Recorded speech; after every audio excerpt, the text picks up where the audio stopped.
tous. Et bien aujourd'hui, on se retrouve à nouveau pour partager ensemble dans la simplicité. Et je vais vous inviter aujourd'hui dans le livre de 1 Samuel au chapitre 1er.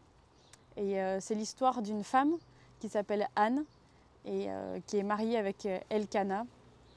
Et cette femme a été rendue stérile par Dieu, c'est ce qui est écrit. Elle est stérile, elle n'a pas d'enfant. Et c'est pour elle une souffrance. Elle est persécutée par une autre femme qui s'appelle Pénina, qui lui donne des meurtrissures. Son âme est meurtrie de cette souffrance. Elle est attaquée par cette femme qui lui rappelle sans cesse sa stérilité, qui lui rappelle sans cesse qu'elle n'a pas d'enfant. Et Anne est dans une souffrance forte et profonde à cause de cela. Et depuis des années, ça dure et ça dure. Et dans cette souffrance, on voit la fidélité d'Anne, de cette femme qui, tous les ans, continue d'aller au temple, d'apporter les sacrifices en famille et de venir rendre un culte à son Dieu, de venir le louer, l'adorer. Malgré sa souffrance, elle continue d'aller au temple, de rendre grâce à Dieu, d'offrir son sacrifice, d'offrir le fruit de leur vie, de leur travail à Dieu pour pouvoir lui rendre gloire et le louer, malgré la souffrance qu'elle vivait. Et qui était marquée dans ces temps particuliers aussi, quand on montait au temple pour faire les sacrifices, c'était un temps de fête, un temps de réjouissance. Et pour elle, c'était difficile parce qu'elle était dans la peine et dans la souffrance, alors que tout le monde se réjouissait. Elle était tellement en peine qu'elle avait même du mal à manger, à participer à la fête pleinement et à se réjouir. Et dans sa souffrance, elle a eu cette belle inspiration d'aller prier Dieu et d'aller chercher la face de Dieu et d'aller simplement s'y répandre son cœur devant Dieu. Et Dieu l'a accueillie comme elle était, dans sa souffrance, dans ce qu'elle vivait, qu'elle traversait, qui était rude, qui était difficile pour elle. Et c'était comme un déshonneur pour elle de ne pas pouvoir porter d'enfant et de ne pas pouvoir donner d'enfant à son fils, à son mari. C'était comme ça aussi à cause de l'époque et c'était pour elle quelque chose qui lui tenait à cœur et qui la faisait vraiment souffrir profondément. Et elle est allée simplement répandre son cœur devant Dieu. Et on a l'impression qu'elle a même du mal à parler, elle balbutie, elle pleure, elle est dans une souffrance qui est vraiment lourde, presque amère. Et le sacrificateur, Élie, va venir la voir et il pense même qu'elle est dans un état d'ivresse à cause de la douleur qu'elle a. Et il lui dit mais que fais-tu? Et elle va lui répondre simplement, lui expliquer non, c'est pas que je suis pas dans un état d'ivresse, je suis pas dans un état mauvais, c'est simplement que je suis mal, je suis malade, malade de souffrance, malade de cette souffrance, de cette peine que j'ai au fond de moi. Et le sacrificateur va avoir une parole pour elle, et il prend la parole et Élie va lui dire « Va en paix » et que le Dieu d'Israël exauce la prière que tu lui as adressée. Et on pourrait se dire mais quelle prière Anne a adressée à Dieu?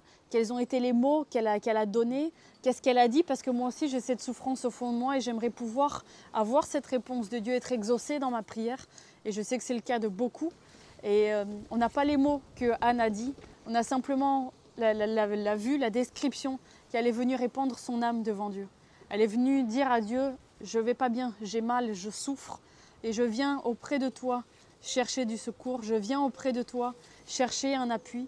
Dans ma détresse, dans ma souffrance, je sais que tu es une forteresse, un rocher solide sur lequel je peux m'appuyer. Et elle est venue simplement répandre son cœur. Et la réponse qu'elle reçoit du Seigneur au travers du sacrificateur Élie, c'est « va en paix ». Va en paix. Et dans ce mot « paix », à nouveau, comme dans la vidéo sur la Sunamite que vous avez peut-être déjà regardée, c'est le même mot, c'est le shalom, c'est tout est complet. Et Élie va lui dire « va dans la paix, rentre dans la paix, rentre dans ce lieu où tout est complet, viens dans la présence de Dieu et entre. » On peut dire oui, marcher dans la paix, je marche dans une attitude de paix, je suis en paix en moi. Non, il lui dit va, rentre dans la paix, viens te plonger dans la paix comme on se plonge dans une piscine ou dans la mer. Viens te plonger dans la paix, viens te plonger dans ce lieu où il y a tout, où tout est complet. Et c'est là que tu vas recevoir cette promesse, c'est là que tu vas recevoir l'espérance, l'amour, la foi dont tu as besoin pour traverser, pour passer au-dessus des souffrances, pour passer au-dessus de ce qui te peine et pour recevoir ce dont tu as besoin. Et ce que je trouve magnifique dans cette histoire, bien sûr, c'est cette relation que Anne a avec son Dieu, cette persévérance dans la prière malgré les souffrances, cette fidélité qui est démontrée par son élan d'aller chaque année au temple, chaque année faire les sacrifices. Et on voit aussi la réponse de Dieu au travers du sacrificateur Élie. Mais ce que j'aime, ce que j'apprécie vraiment dans ce passage, c'est le verset qui va suivre, le verset 18, où il dit que ta servante trouve grâce à tes yeux, et cette femme s'en alla. Elle mangea et son visage ne fut plus le même. Son visage ne fut plus le même. Quelle puissance dans cette parole. Son visage a été transformé. Elle a été dans la peine, elle a reçu la parole de Dieu, elle a été touchée par la grâce du Seigneur et son visage en a été transformé.